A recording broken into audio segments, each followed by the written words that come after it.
درود بر جنگاوران مدرن و شما مخاطب ارجمندی که این پیام رو پیدا کردید. اینجا نوالیسم مدرنه، تنها کانال رسمی که با تمرکز بر آموزه های دون خوان و دون کارلوس به پژوهش های متافیزیکی در رابطه با سیستم معرفتی و جهانشناختی جادوگران و بینندگان مکزیک باستان میپردازه. خب تو این ویدیو قصد داریم بدون اینکه به طور عمیق به انضباط بپردازیم ماجرای بیدارسازی کالبد انرژی رو براتون تشریح بکنیم که چه شکلی میشه بهش دست پیدا کرد. ستون اصلی انضباط رو خدمتتون عرض کنم و اینکه چطور این انضباط منجر میشه ما به کالبد انرژی دست پیدا کنیم و کالبد انرژیمون رو فعال کنیم، همون چیزی که بخش اصلی درس ما بوده. اصلا خیلی ها سوال داشتید دیگه، هدف ما چی شد؟ بیدارسازی کالبد انرژی یا فعالسازی کالبد انرژی یا به قول معادل دستیابی به کالبد انرژی بر اساس انضباط. بچه‌ها 3 ستون مهم انضباط رو میخواید یادداشت کنید: رویابینی، مرور دوباره، حرکات جادویی. من الان هر 3 تاش رو انجام میدم. خیلی راحت بهتون بگم. خلاصه فالک مدرن هر 3 تا رو به موازات میتونه پیش ببره.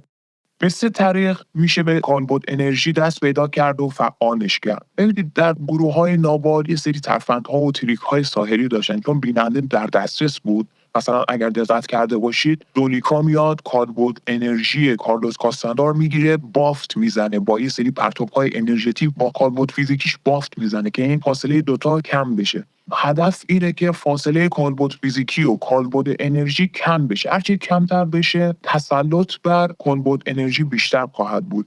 توی گروه‌های قدیم که واضحه یه سری ساحرهایی بودن از این تریک ها میزدن، الان هم هستند بعضی از ساحرهایی که از این حقه ها استفاده میکنن، چه تو ایران چه تو مکزیک. حالا ما که سراغ نداریم ولی هستن که میگن ما از این عجی مجیلا ترجیا واسهتون میکنیم، نمیدونم کالبد رویات رو بسازی فلان. ولی همه اینها به تنهایی قابل تحققه، همشون قابل تحققن به تنهایی بدون کمک هیچ چیز دیگه.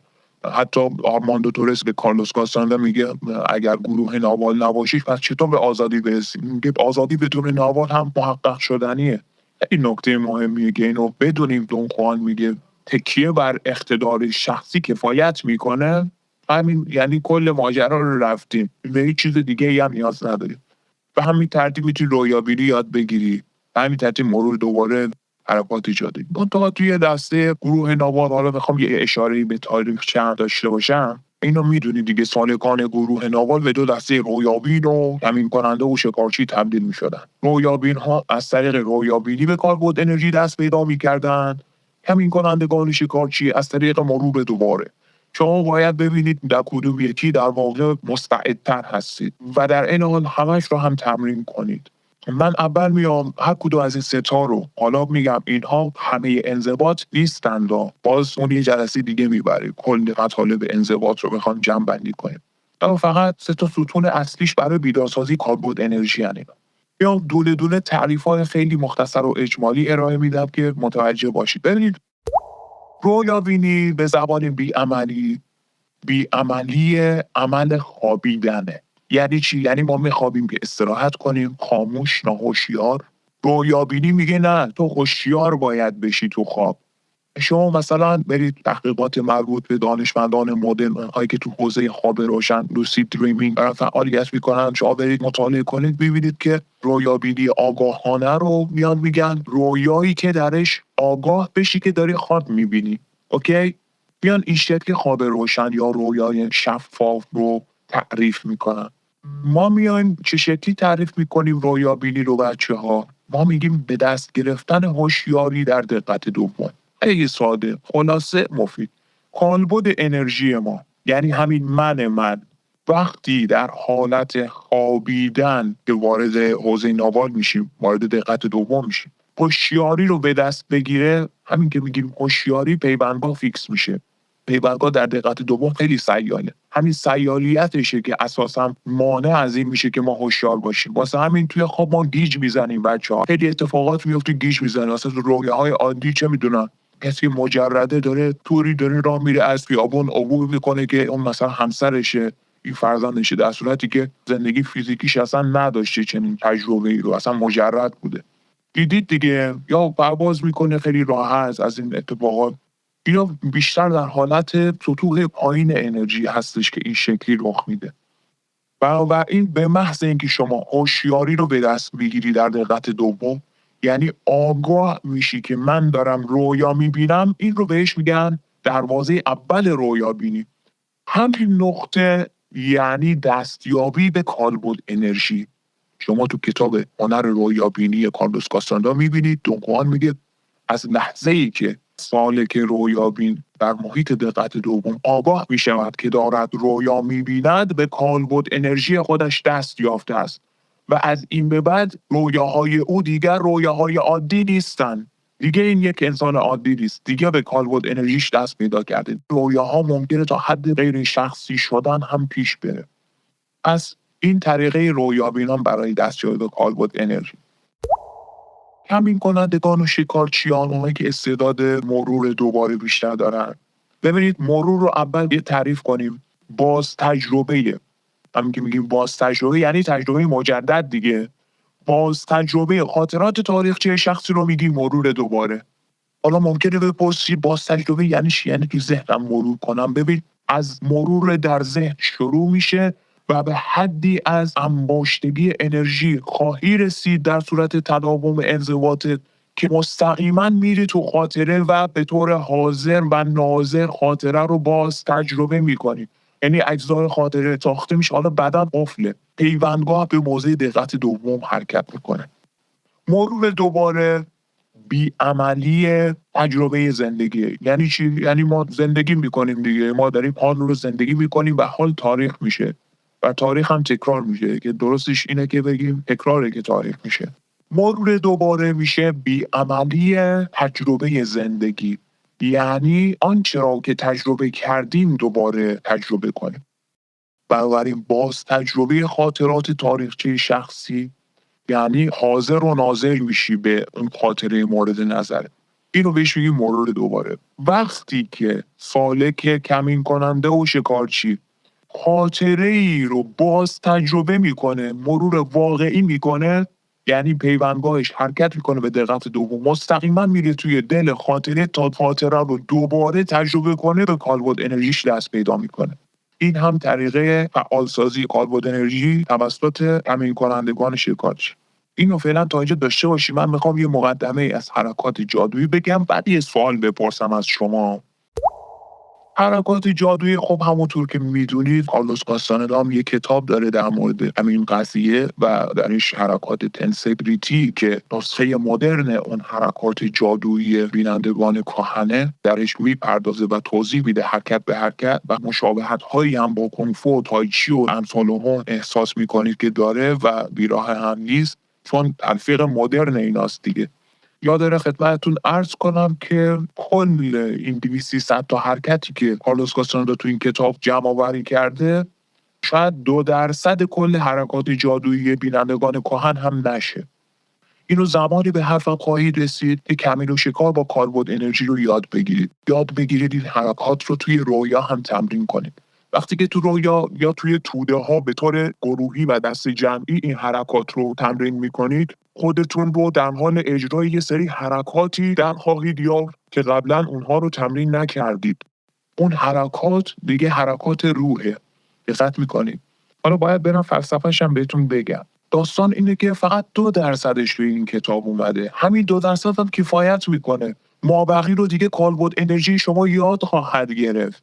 این مقوله برمیگرده شما باید این دید رو نسبت به خودتون داشته باشید که شما انرژی هستید. واسه همینه که صرفا نباید فکر کنید که من یه سری حرکات ورزشی دارم انجام میدم. خیر، این کفایت نمیکنه، هرچند که اون هم تاثیر تصادفیش رو میذاره بر پیوندگاه.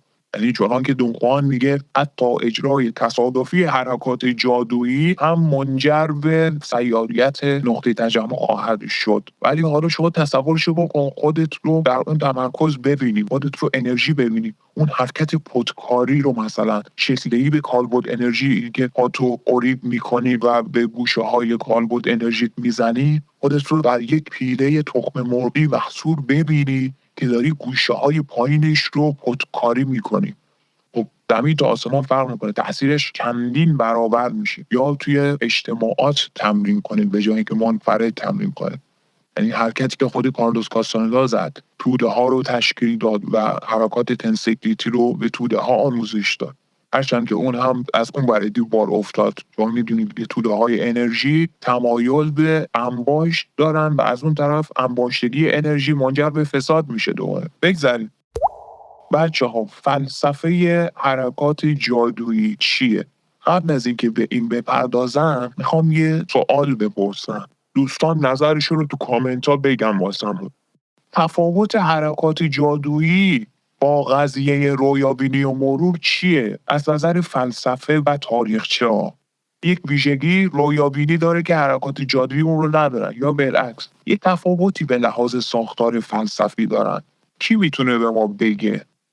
ببینید بچه‌ها، حرکات جادویی رو بخوایم تعریف کنیم به مجموعه ای از مسیرهای کالبد انرژی که موجب تعادل آن میشوند. حالا چرا میگیم مسیر؟ به خاطر اینکه مثلا ترجمه انگلیسیش magical passes. چرا بهش میگم پس؟ به خاطر اینکه گفتیم کالبد انرژی در دریای فیوزات جریان داره، اصلا سیاله. به مجموعه ای از مسیرهای کالبد انرژی که موجب تعادل آن میشوند حرکات جادویی میگویند. این حرکات جادویی حرکات اقتدار هستند. اگر بخوام از پیشینشون بگم، خب میدونید دیگه، اول از گیاهان اقتدار همه چیز به طور تصادفی شروع شد. اینها در مراسم آیینی بودند و نمیدونم گیاهان قدرت رو آتیش میزدند، دود رو استشمام میکردند و وارد حالت ابرآگاهی میشدند. بعد از مدتی که این تمرینات رو تکرار کردن و امتداد بخشیدن، پوستان به طور تصادفی اما هماهنگ خودشون رو در حال اجرای یک سری حرکات خاص بدنی دیدند. دقت می‌فرمایید؟ بعد از مدتی که توی حالت ابرآگاهی بودند، خودشون رو به طور تصادفی اما هماهنگ در حال اجرای یک سری حرکات خاص بدنی دیدند. این حرکات جادویی از همونجا اومد. بعدها اومدن این حرکات رو در رویا هم انجام و توسیع دادن. بعد وقتی که انضباطشون دقیق تر شد، متوجه شدن این حرکات در واقع توسط روح الهام میشه به اینها در حالت ابرآگاهی.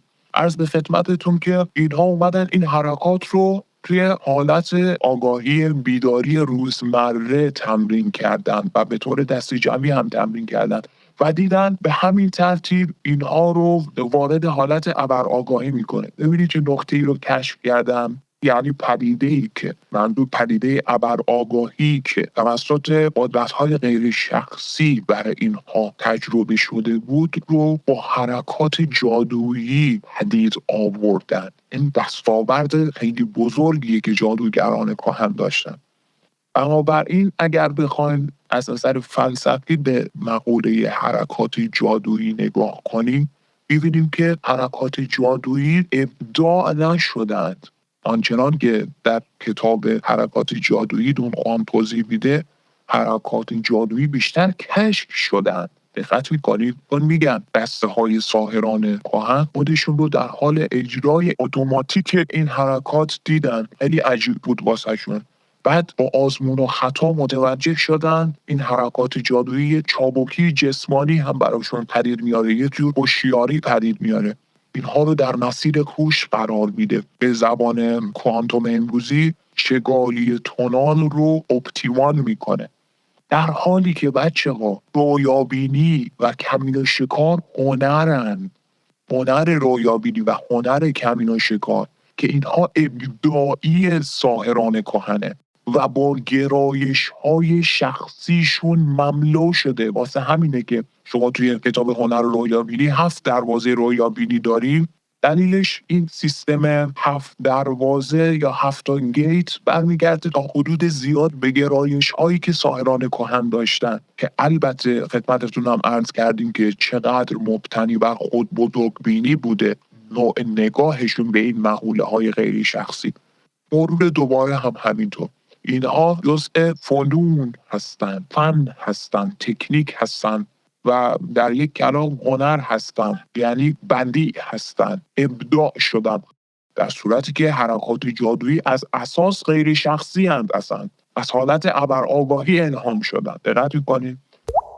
عرض به خدمتتون که ساحران مدرن و سالکان مدرن نیاز دارند که تمامی این مؤلفه ها رو بشناسند و تمرین کنند. خب خسته نباشید. ممنون که همراه ما بودید. حتما ویدیوهای مرتبط رو هم تماشا کنید تا مطالب خوب واسه‌تون جا بیفته. در پایان اگه علاقه‌مند به مباحث مرتبط هستید لطفاً کانال نابالیسم مدرن رو سابسکرایب کنید. با لایک یا دیسلایک کردن ویدیو کمک می‌کنید تا این دانش هرچی بهتر و بیشتر در دسترس منتخبین رو قرار بگیره. یادتون نره که پرسش‌های ارزشمند خودتون رو هم برامون کامنت کنید تا هرچه زودتر با پاسخ دادنشون در حد اقتدار انجام وظیفه کرده باشید. همچنین برای کسب اطلاعات بیشتر پیرامون معرفت نابالیسم مدرن، آثار، کتب و دوره‌های آموزشی مربوطه میتونید ما رو در شبکه‌های اجتماعی دنبال بفرمایید. به امید دیداری دوباره باشد که در مسیر دل پایدار بمونید.